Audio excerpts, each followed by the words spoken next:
నా సహోదరి, దరి అనగా దగ్గరగా ఉండే ప్రార్థన, ఆయనకు దగ్గరగా చేసుకునే ప్రార్థన, ఆయనకు నువ్వు దగ్గరగా ఉండే ప్రార్థన.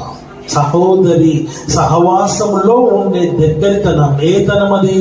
దేవునికి నీకు మధ్య దగ్గరితనం. సహోదరి, సహో అనగా సహవాసం.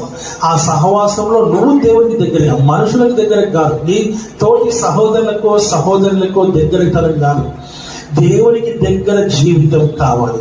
నీ పక్కన ఎంతమంది ఉన్నారు, ఎవరున్నారు, ఎవరు వింటున్నారు, ఎవరు వినట్లేదు, ఎవరు ఏం చేస్తున్నారు, ఏ సమస్యనికి సంబంధం లేదు.